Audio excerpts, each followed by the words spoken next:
And after the world's longest introduction, we welcome you to Week 6, Season 39 of Tuesday Night Heffron Park. We are joined by a man whose voice is described as the Barry White of cycling, Mr. Paul Kraft. Good evening, Paul. The underwear. And the man who, when we all woke up this morning and found out that GCN will no longer be operating at the end of the year, he's now taking the electrified voice of Robbie McEwen and placing it with our own John Sunde. Good evening, John. Yeah, Alexi. Hi, guys. And tonight we are joined by special guest that's soon to be, I am sure, the new king of Heffron Park. He's certainly won a lot more than I have. Good evening, Jack Bennett. Thank you. I'll never be the king, but long live Spurge. Long live the king. Long live the king. Now, it was a huge B grade on Tuesday night. Many felt that they were going to be the anointed winners, even before the race had rolled out. And that was certainly how Centennial Park were taking it pre-race. Here were their thoughts. So part of the Centennial Park crew, what are we expecting from B grade this week? Lots of cohesion, lots of good turns, and hopefully a win. And who will you guys be backing for the win besides yourself? Probably Christensen or Glasto if we can get the sprint going. If not, Andrew Jacobs riding Here were their thoughts. And we caught up with last week's B grade winner, Chun. Of course, here with the defending champion from last week's B grade, Chun. Chris, plans for tonight? Well, I was going to hide away, but it looks like there's a big B-grade field, so I'm not sure if A is going to catch. There might be some tired legs in there. Some have done some big rides over the weekend. So let's see if we can get ourselves organised in B and catch C. And you'll be going for the win? Maybe. See how it goes. Good luck. Of course, Chris had an unfortunate crash towards the end, and we hope he heals up well.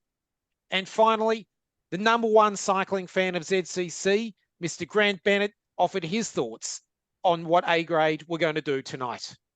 Sydney Cycling's favourite cycling nut, Grant Bennett. Who's your pick for tonight? Well, if the weather holds off, the wind doesn't seem to be as strong. I haven't really studied the form, but I think Kurt's not here, and I'm confident, well, I'm not semi-confident that Jack can get there again if A grade can get up. Even with the reduced numbers in A grade? Well, big B grade tonight. Yeah, but sometimes a reduced field can work better than a big field because everyone thinks they have to work, and with a big field, you know, blokes tend to not to do as much work, so maybe it might work in their favour. But while plenty of things happened before the race, we can now cross to Paul Kraft to find out what actually happened once everyone rolled out. Paul? Yeah, look, it was a great Tuesday again, as every Tuesday is. It boiled down, and we'll get to it straight away. It came down to the last lap.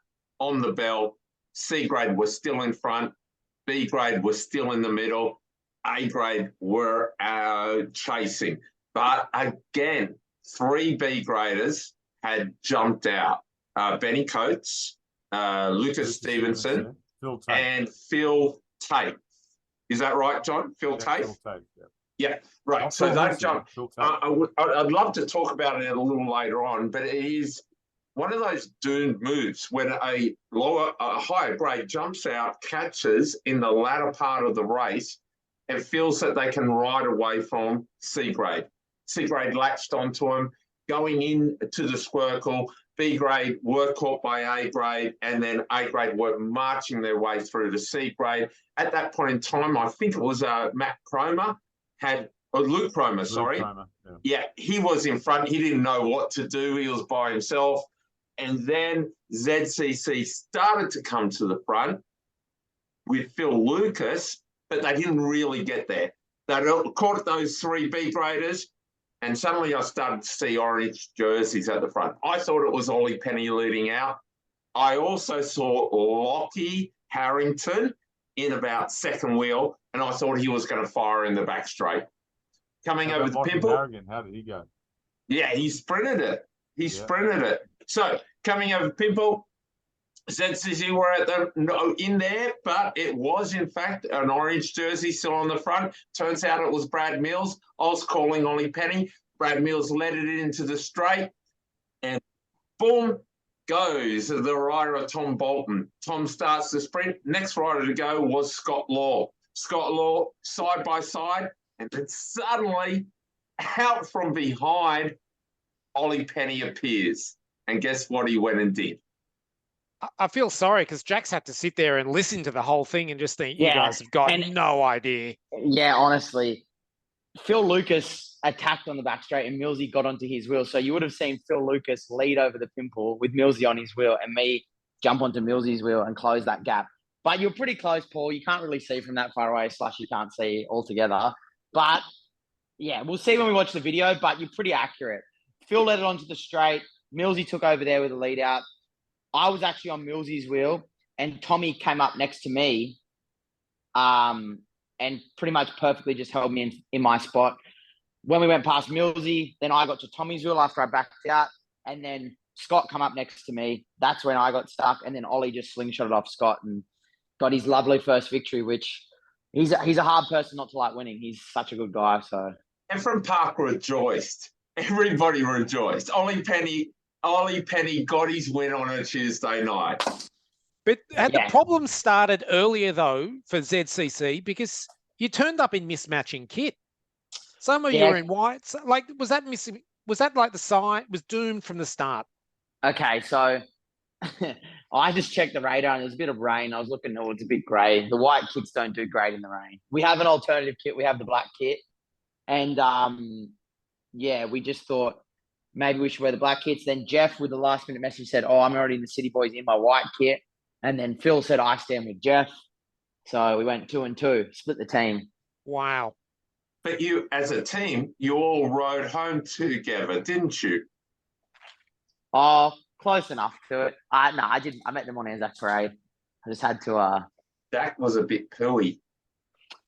So here we got Tommy in front of Phil. That's Jeff, who's just peeled off. He's just been on the front for about a lap. So Phil's following through here. There's Rupert. There you go, see Phil. That's Ray Shock here now in front. So there's your first B grader. Welcome, Dave. Now, what are you thinking there, Jack? Are you appreciative when someone like a B grader is so busy kind of jumping in and mixing it up with you guys? You have to do it. So it's like, I don't hate it, but it's like, you kind of just got to find your place. So you can't box on too much. So right now, Millsy's on my wheel, if you can see. And we've got Scotty. And then I'm actually on Miko's wheel here. So I flick off to let the attacker boys through and say, look, you take Mick's wheel. I don't need to be on Mick's wheel. And if I stop pedaling, obviously Miko will just ride off the front. So they close that gap. So now the order is Mick Cupid leading out. You got 2 attackers, Scott Law and me. I think Scott might have been in front of the attacker boys, but I can't really remember. No, he's behind. He's behind. Okay, Scott's behind me. So I've got Tommy and Millsy in front of me at this point. Now, if you watch just here, you can see Phil Lucas goes sliding up the inside and attacks. And you can't really see it, but Phil's just gone. Yep, there. And Millsy jumps onto his wheel. As Millsy jumps, Tommy stops. He goes, well, Millsy will roll him. See, you can see there, he balks. And I have to close that gap. So then Tommy's on my wheel. Tommy, Scotty, Ray, Loy Harrington just off to the right here. So now I'm on Millsy's wheel, which is not where I really wanted to be. I wanted to be on Tommy because there wasn't much wind this week. So now Phil's starting to slow down a little bit. Here comes a bit of a rush. Crito moving up. Scotty's on Tommy's wheel. And we're obviously on board with Ollie. So Ollie's just navigating his way through here. He's pretty far back, so he's done really well. Ray sneaks back up the front. Great riding by Ray. Think he's going? I just don't get that. I think he's just trying to get away from any other B graders. But he's already away from, by being in 7th spot, you're already away. You know? He wouldn't know that. John. Okay, so Millsy goes here. Phil swung off to the left. Now I'm backed up behind Millsy. And if you watch, I've dropped Millsy's wheel a little bit and I've launched because I'm like, I've got to go. And as I get to Millsy, watch this, Tommy sort of squeezes me and I have to stop pedaling right there. So now I get back to Tommy's wheel and you can hear in the video, I go, move Scott, move Scott, move Scott. Scott didn't move. And then Ollie gets his line straight through, which is, a perfect ride from Ollie, perfectly timed. And honestly, he had to come around in the in the wind side. So it's actually hard what he did. Yeah, he had a lot of speed, didn't he, Jack? Yeah. Coming off like 6th or 7th wheel. Yeah, he would have just got that lovely run off Scotty and Crito and those guys that were there and just, straight through. And that's what happens sometimes. You get boxed in. That's just. And it was frustrating? Yeah, it was frustrating because I knew I had the legs, but I mean, that's bike racing. I mean, not everyone wins all the time. Not even Jack Bennett. No. But that's fine. I'm okay. I've dealt with it now. I've dealt with my demons. I think the consensus is it was a very popular win. I think last season we were predicting an Ollie Penny victory before Christmas. That didn't transpire.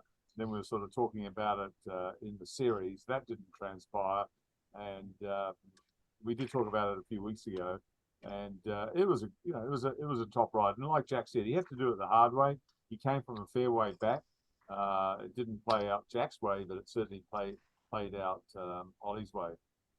Obviously, he backed that race up on Tuesday night with a very solid top 10 in the Dirty Warning on Saturday. A massive ride. And I rode with Ollie on Monday, and those races are normally defined by the climbs, and he said the climbing was no problem. And if you look at Ollie from 2 or 3 years ago, there's half of Ollie Penny there. He's super, super slim. And I know from going to the pub with him, and he's eaten a lot of salads compared to our schnitzels. So, a couple of interesting things. Ray Shocker was right in the mix of that photo you just brought up, Alexis. He was right in the middle. And John, he held his ground, and he would not have known where any of the other B graders were. Yeah. But then I look at Loy Harrington. Now, he was in the sprint, but he was well positioned going over the pimples. I thought were you thinking, Jack, that he was going to launch it? Well, Miko had the pace pretty firm into the block headwind. So I was like, no one can really attack here. That's why Phil's attack was a little bit of a shock, because I was like, well, Miko's riding firm. We're into a headwind. We're lined up. It doesn't really leave space for an attack. Like if you attack into that headwind and this pace is already on, it's just gonna be like the whole bunch will just follow you. Like unless you've got some super sprint, then you'd be using it in the sprint. So it's like your attack's not gonna do much. Lockie though, on the weekend got his first NRS podium, and it was in a crit at Tour of Tasmania. So maybe he was backing himself after that.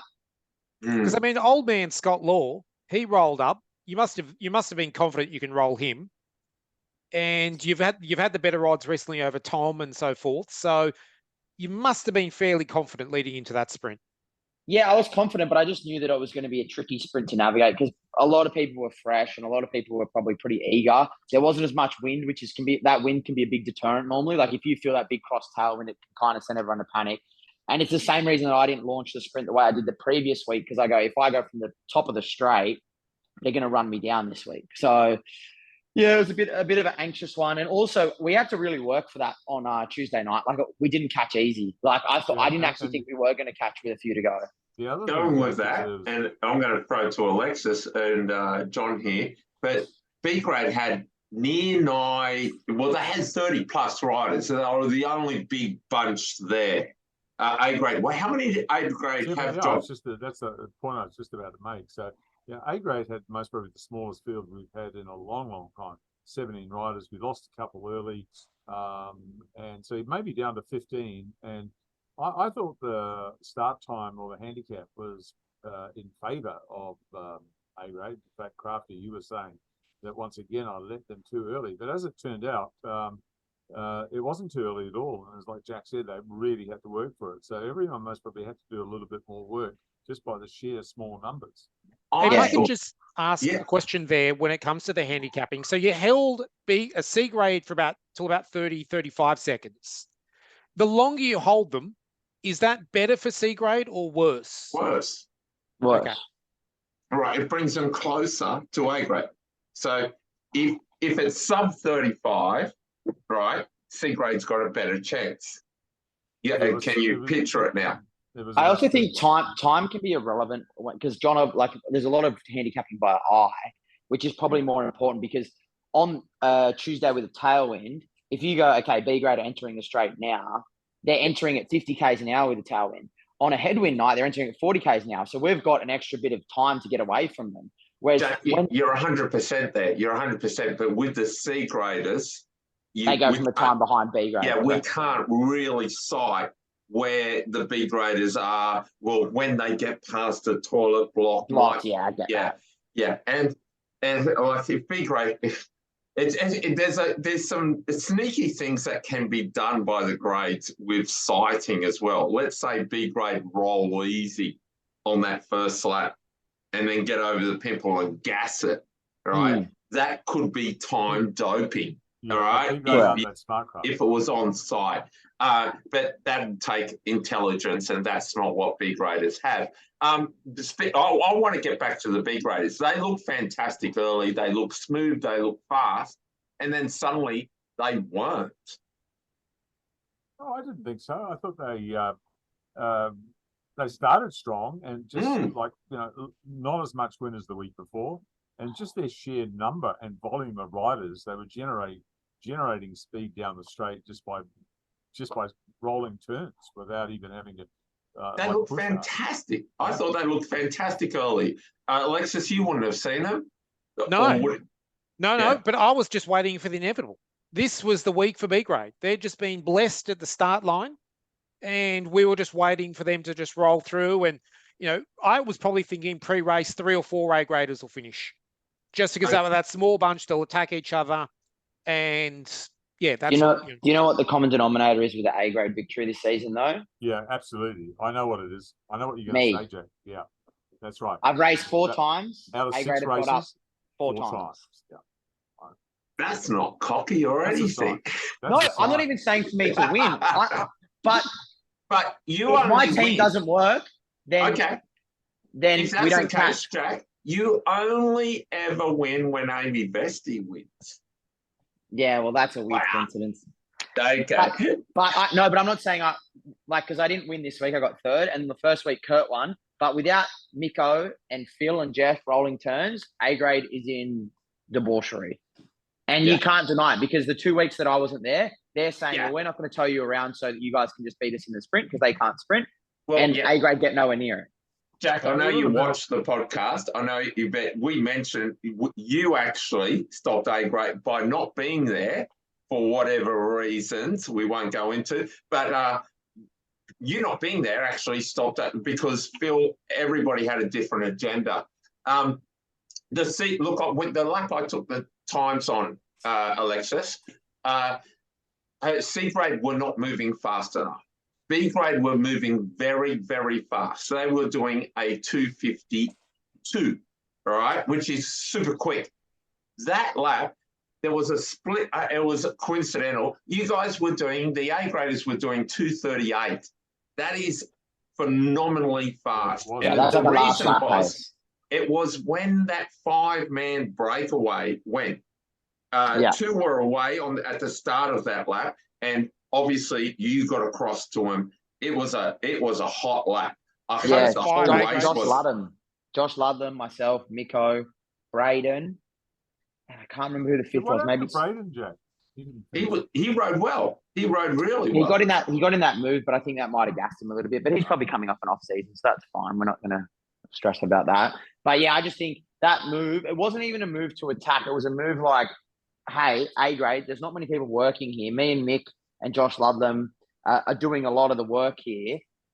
We need more people at the front. And as soon as that move got away, you saw I looked back, 3 orange jerseys on the front. So that's when we knew, okay, these guys can help contribute now because they're more than capable. Like, if they can chase this breakdown and we're all doing, 100% turns on the front, then they can get involved in the chase. And then after that, they did, which was good. But there was a bit there where, A grade were definitely missing the firepower of the Edwins, Darcy, Tom Gray. There was a few guys who were pretty, always at the front of the race that weren't there this week. And I think we really noticed it. And there was the same 4 or 5 guys getting just stuck in that whirlpool at the front. And we really needed help. And after that move, which was about 10 or 11 to go, which I didn't want for it to happen, but sometimes it needs to happen to then create more working. So it worked. Yeah, B grade also said that when they saw you at around about 4:03 to go, they held you for a few laps. Did you feel that?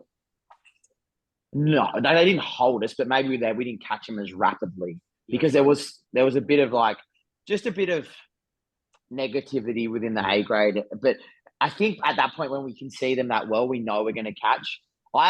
When we could see B grade on past the netball courts, we couldn't see C grade at all. And I'm pretty good at spotting and knowing the key moments. You catch C grade with 11 to go, you see B grade with 7 to go coming out of the Squircle, then you see him at this spot And I was like, where are C grade?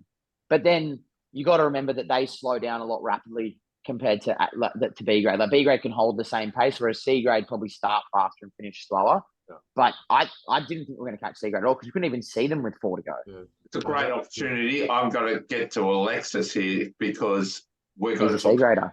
Yeah, we've spoken B grade, we've spoken A grade a lot, and now the C graders. 2 questions: how did C grade go? And I've got to shout Amanda Poulsen. How did she go in there? I think this week for C grade was quite a vocal bunch. I think people were kind of barking. We had a few people barking orders.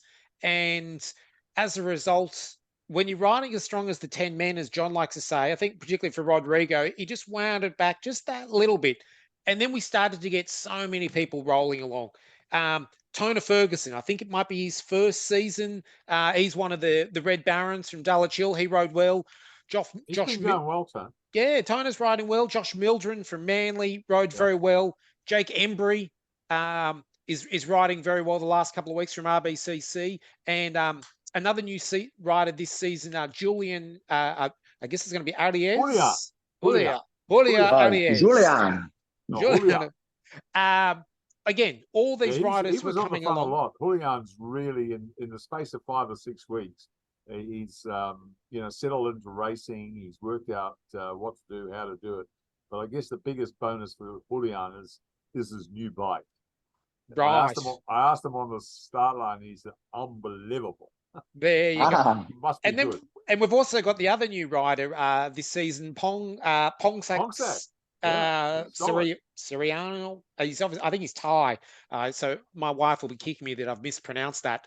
He got 7th in C grade. So I think he's now realizing that he could probably start rolling some turns during the race now. Because he can obviously make it to the finishing line. Yeah. Pong, if you're listening. Exactly. If you're listening. How about the C grade winner, Harry Smith?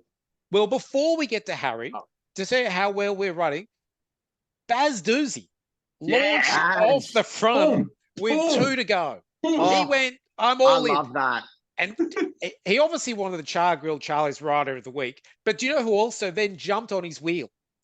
Rupert Guinness. Yeah. I mean, if it was only another 400 Ks, you would have had it. Exactly.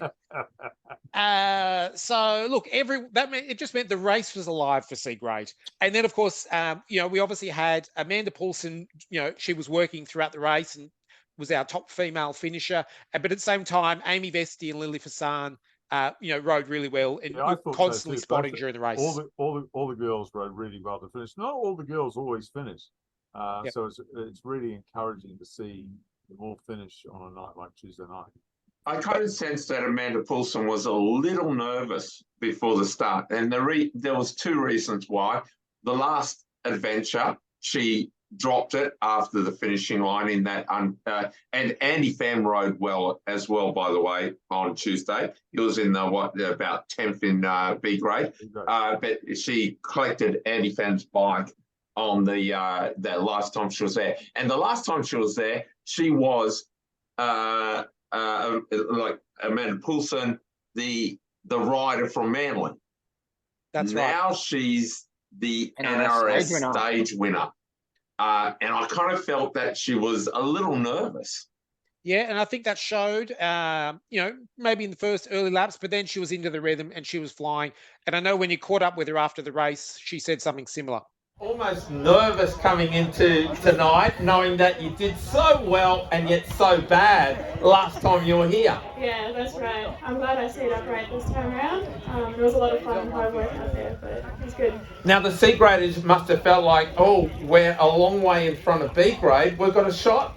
Yeah, definitely. We were working well together and everyone kept pushing to the end, so it was really good. How'd you do the last lap? What was your mission? Get an A grader's wheel, or were you trying just to do your own thing? Well, I stayed in the front for most of the ride today, and then when they were coming around, I was actually at the back, so I just had to get to the front and then see whoever wheels I could jump on. Well, congratulations. You're the first female home, and I think you've got bigger fish to fry. I reckon you want to win one of them. Yeah, definitely. See you then, Amanda. Also looking at the other riders who impressed, obviously Harry Smith, C grade, 10th overall. Yeah. Solid ride. Obviously, we spoke about Ray Choquet in Sugar Ray. Sugar Ray. Yeah, Sugar Ray. I still can't get over the video in the netball court corner. Ray, relax, bro. Relax.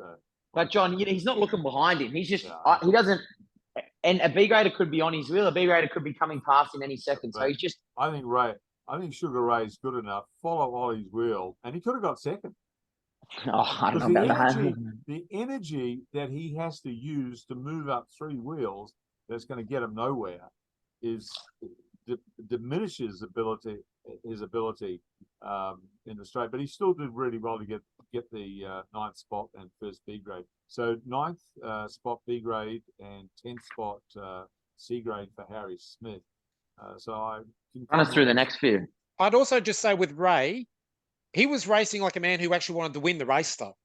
So you're kind of going, what's he doing? Why is he moving up, jumping? Because he wants to win. And that's how you've got to, I suppose, ride to win the race. Definitely. Like, I remember racing as an under 19 there, and it was like when A grade catch, you can't let them treat you like a lesser rider because you're in the race. That's your race now. True. You know, when we catch C grade the first time, move out of the way. Or even when we catch with 5 to go, sometimes move out of the way. We're coming past. But if we catch in the last lap, fair game. Go for it, Ray. Listen, you're talking like Ray's an under 19. 2023, he's still under 17. No, he's not. Yeah, he's under 19. He's riding under 19 gears, which is open gears. Yeah, but the track season turns in October. In 2024, he's first year under 19. Yeah, but he'll be racing under 19 track events then now. Correct. But October 1. Road doesn't tick until January 1. No, he's under 19 to me. He's under 17. You put the 54 chain ring on, you're under 19. Otherwise, keep your little 42 on and then do the same thing. He's under 19. Under 17. So what other riders stood out? I mean, I still love that Ben Coates, Lucas Stevenson attack. That's great off the front of B grade. I like that sort of move. Yeah, Phil Taff, who was with them, said he was just sitting there. He said he offered about 1 roll through, and after that, he said he was struggling to hold their wheel, just sitting in the slipstone in the 3rd wheel. So they were giving everything they've got. Okay, I want to talk about that sort of attack. It happens in A grade when they go away, 3 riders, 2 riders, and they catch the B graders, and then they literally in their mind think they can go to the front of B grade and break away again. And yet they can't. And it's the same with that group. Look, I loved it. I loved the way Ben Coates and the rider of Lucas rode and Phil latching onto it brilliantly. But we see it a lot that they get there. It has worked. It has worked. But you understand what I'm saying? No, it's super hard because you're going like a full gas effort across to get there. Then you get there, and B graders that have been sitting on for the last 3 laps will just latch onto you. So the only way you can really do it is you have to time it perfectly, catch them in a tail crosswind section, re-gutter it, and even still, it might not work. Like the best way to do it is when they've got to look for a moment that's going to give them an advantage. So if you're heading into the headwind over the pimples and everyone sort of backs off a little bit and there's an opportunity to hit hard, that's when you'll get away. But just trying to move off the front is or just moving to the front and then just trying to ride everyone off your wheel is never going to work. But we've done it. Me and Mick have done it before, and you have to go past with speed and almost just say like, you guys have no chance with confidence. But you can't do it by just getting to the front of that grade and then continuing to roll turns, because at that point you're tired. There's some fresh C graders in their case for Benny and Lucas and Phil, and they're just going to follow you around. I'll give you the dynamics. Said A graders, said B graders. They get to the front of that group. As you said, the fresh riders jump on their wheels, and the grade stretches. And in the meantime, that 15-second gap they had over their grade, that grade is now seeing the tail of this. And they just work their way through. And locked on. And when it all starts coming, Constantina's back in together. We've got you, mother. We've got it. Yeah. So, but look, I'm not saying it's a doomed move. It's a great move, but it's got to be pretty hard special. to execute. Jesse Coyle used to do it really well. Remember when Jesse was on fire like 2017, 2018? And he would just, eight to go, he would see B and C grade, and he would go, see you later. He would use them like a carrot. when he went past B grade, go straight past him. Get to C grade, straight past him. See you, Jesse. Never see him again. Crazy. Now that we've got Jack on, just for the benefit and kind of using this opportunity, you've won 1,000 sprints. Could you ever win solo, like going with a lap or two to go? I think the reaction would come straight away if I tried to. I've won. Assuming you get the gap, assuming you get that fight. Say just everyone looks around and Millsy goes, "Oh, I'm going to let him go." You know. Oh yeah, for sure. I don't even think I've never. And you got that 5 seconds. A fast sprinter. Like I always thought I was more of a force the breakaway, stronger rider. But it's just at Heffron, I'm lucky that I know how to do that sprint well. But yeah, I've done it. Me and Miko rode across to B grade, and then we sort of sprinted off the front of B grade on the last lap, last season or the season before when we were in Fluoro. And then I've seen Jack in plenty of breakaways. Yeah, little breakaways, and when he gets there, he works it. And I've also seen him because the opportunities just fall. Like he knows how to read a race. I know I'm pissing in your pocket, but he knows how to read a race. And he's gone, oh shit, I've got to attack here because it's just sitting there. And he's ended up solo a few times as well. He's not just a one-trick pony. Really, yeah. And you're right. I don't love the attack at Heffron on a Tuesday night until everyone is caught. And that's why on Tuesday, like the previous Tuesday, that move, I was only there because I was just like, this is going to force everyone to start chasing now. And it's kind of dangling a carrot to make A grade work. But like if my own teammates are up the road with 12 to go, I'll chase them down. I don't care. We're not racing for the win at that point. We're racing for 70th spot. That's not a race to me. So we've got the results up on the screen now. Josh Evans coming in for a third in B grade there. Yeah. Better than anything his father's ever done. It's all about positioning for Phil. Yeah. He did well. He's not a sprinter, but he got fourth. Andrew Pham, top 5. Finn Kane, Riyadh Agnesh back for his first ride. He was in there. With Finn, congratulations, Finn Kane. Aussie team. Aussie national representative at the CX Worlds announced, I think maybe in the last 24 hours. So congratulations, Finn. He can always say for the rest of his life that he rode for Australia, which is a very cool thing to be able to say. So C grade, Harry Smith, welcome to B grade, buddy. Good finish, top 10, followed by Pat Curtin. Pat Curtin, that's a great result because he had all last season off. If you remember, he was very consistent 2 years ago, but then last year no bike riding. So no bike ride, and just back last week for his first race, and got there late on Tuesday night. Got caught in traffic, but he had a good ride. Hugo riding in amongst it, and there's Julian, top 5, and Jake you mentioned earlier, and who came in 6th? Amanda. So nice ride, Amanda.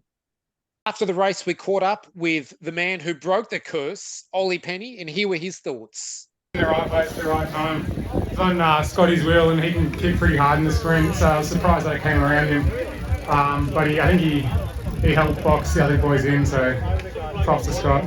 Well, I saw the white jersey and immediately recognised it as Scott Law. Now my question is, who was the orange jersey who led it into the last corner? Yeah, that's Brad Mills pushing pretty hard all the way through the last lap. I mistakenly called that as Ollie Penny. I thought you were doing the job, but hiding in the wings were you. Tommy launched earlier, you came at it. How good does it feel to win that Tuesday night? Yeah, it feels pretty good. It's been a long time coming.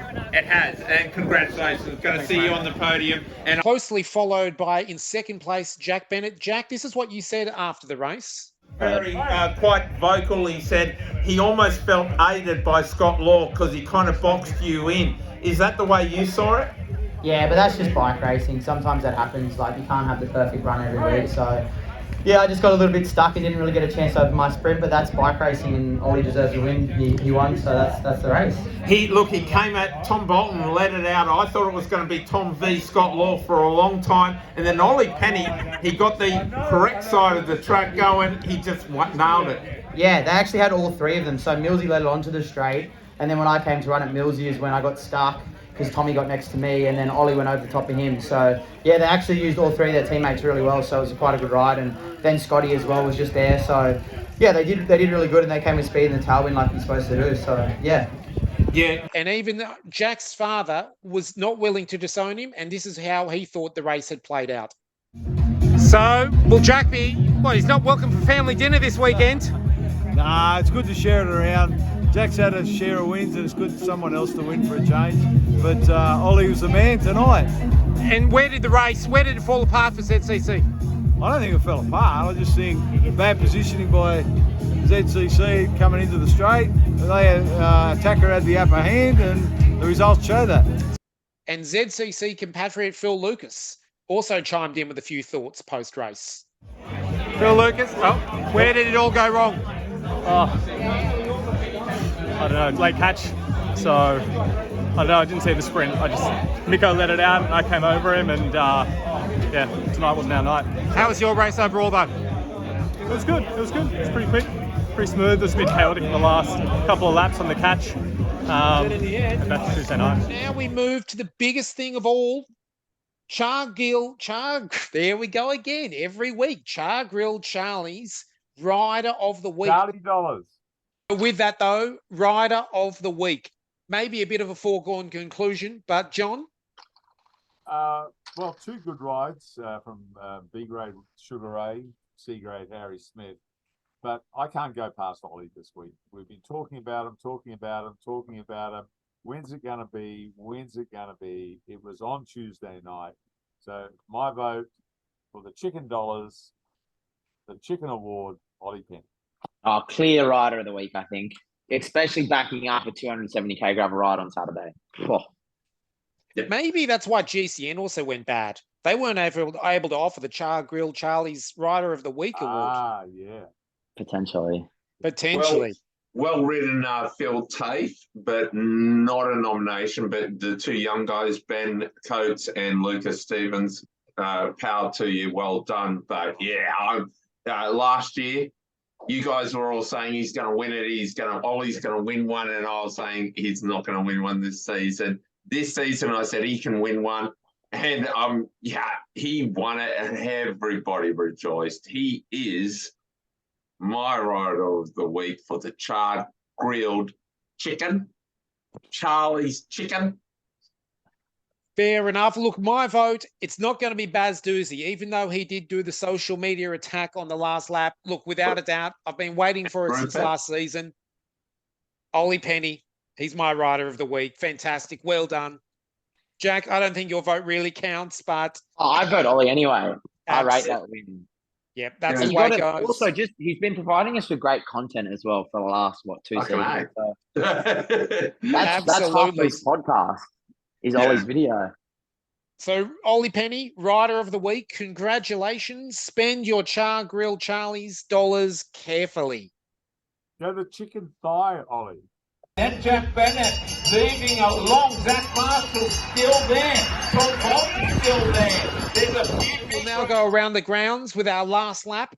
Paul, your thoughts? We've got Jack here. Rich ZCC. Hello. Is it script for the record? That'll be the one. What you got to think about, the word driven is quite easy, and the word scrotum. Put the two together, you can't go wrong. And of course, what's your hashtag on Instagram? Rich driven. Thanks, mate. Oh, well, ZCC started before COVID, actually. The Zetland Country Club. Many would think it's the Zetland Cycling Club, the Zetland Country Club, which now has become like IBM. The letters don't actually even mean anything. It's just 3 nice letters that sit together on a jersey. It's friends. It's got a strong no dickhead policy. So if you've been sending in your expression of interest and you haven't got a start, Colomos get a jersey. He bought it. Okay, but in essence, it's just a bunch of mates who love riding crits. Yeah, I would say it's very, and I think that's what Pat Drapac said to me. He said, we've got a team that's kind of like yours. It's a bit serious, but it's a bit of a fuck around, and it's for fun. And we're over traveling the shitty country towns of Australia and going to bike races and, racing in the wind, cold and rain, but we still like racing bikes. We don't want to become Fondo riders. So we're going to race. We're going to have nice gear. We're going to have lovely helmets and cool clothes, and we're going to make our own designs whenever we want, and we can wear them whenever we want. And it's really inspired everybody on the team to be a better rider. Oh, for sure. Like and that's the thing. If it's a purpose, isn't it, Jack? Yeah, it makes the race more enjoyable because for someone like Jeff, he probably couldn't win at Heffron. It's true, like it doesn't suit him. Like Jeff couldn't ride for 6-7 hours. He finished really at the front of the pointy end of the Melbourne Awarney as well.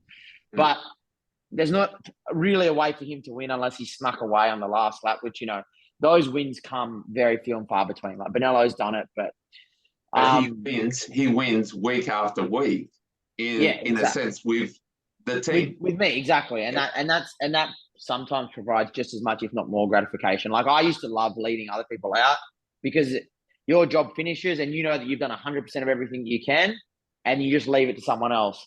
And that someone else is probably more stressful. The one that's got to deliver, it's more pressure and it's more stress. But then when you do get the victory, it's shared amongst everyone. And you witness it in World Tour cycling. Like people would think it's an individual sport from the outside, but every win in a big bike race is celebrated down through every single rider, all 8, depending on the race.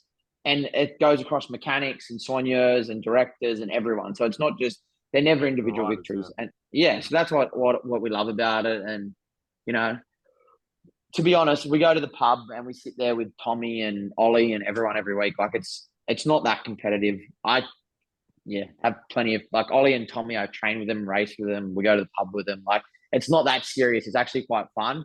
For 40 minutes, we all hate each other, but as soon as it's finished, I don't really care. We have our first letter to the editor. I received it on social media. It says, and I'll read it out, Dear Legends, so that's obviously us, love the show. It's always a good way to get on, but looking for some clarity. I now ride B grade, and when I do a turn, I roll to the back. Listening to your show the other week, I was told that's the wrong thing to do. So then, though, I'm confused because we currently have 30 riders in our bunch, and John says only ride to the strength of the 10 strongest riders. So we're riding so that we roll to the back or just to the 10? Confused. Don't roll to the back, especially B grade's so big. Roll to the back. So are we meant to be riding, so everyone is rolling turns or just 10 people in your bunch are rolling turns? I mean, it's not a fairy tale. Not everyone's going to roll turns. Like, I mean, it would be lovely if that happened, but it's never going to happen. I think you can roll to the back depending on the wind. If the wind is the wind that has been the last 2 weeks, never go to the back. Yeah, if you want to go to the back. So there's 3 parts to B grade. There's the front part where everyone's rolling. There's the middle part where everyone's foxing. I could do a turn if I wanted to, but I'm not. And then there's the third part. That's just keeping out of everybody's way. Don't get behind them. Don't go further back than 15 wheels. Paul, your thought? Yeah, I haven't ridden a Tuesday night Heffron, but in a bunch of... No, never. But the bunch of size of B grade with 30 plus riders, I've ridden some big races, and I'm going to guess if in that size bunch, in that race, if you're not moving forward, you're going to the back, like you're getting to the back. So it is a constant, you just want to keep on trying to get to the front, because if you're not trying to get to the front, you're getting pushed to the back, because that's what everybody is doing. Get in there, do your turns. Why? It turns your racing brain on. It says, we're in a race, let's go, go, go. When you're trying to protect, you end up lowering yourself and never actually getting activated in the race. Well, I hope that answers your question. Confused. Not everyone can be Luke Critto. Luke Critto can sit last wheel and then still win the bike race, but not everyone can do that. I think we're pretty close to wrapping it up. Anything else to add, John? If GCN has left a hole in your heart and a hole in your phone and cycling viewing habits, stick with us. We won't let you down. We'll be back next Tuesday. All the images brought to you by... So, Rich Scriven. Hello. Is it Scriven for the record? That'll be the one. What you got to think about, the word driven is quite easy, and the word scrotum. Put the two together, you can't go wrong. And of course, what's your hashtag on Instagram? Rich Scriven. Thanks, mate. Here's some general from the word. So while we're talking about the wins, what are you looking for as a photographer tonight? Better light. but you know, I can't gobble. No, hopefully the clouds will stay off and it doesn't get too dark. Basics, right? You just want decent light, not in the shade. Shooting with the silhouettes with the sun behind's okay, but preferably nice, brightly well lit, and you can't go wrong. And what are going to be your race tactics tonight? Where will you start and end? I've chosen most weeks to start up around the netball courts and the Pimple and finish down at the Squircle, but I'll see what the light's doing and we might go the other way. We'll see. And one more question. What's the best way to make sure that you get a photo of yourself when you're racing? There's a tricky one. What do you reckon, Alexis? Could it be on the front or just on your own? Off the front, off the back, whichever, but the front is best. Thank you very much. Bye, everyone. See you, fellow. Thanks, Jack. That's not how we end it, Jack. How do we end it? See you next Tuesday. See you next Tuesday.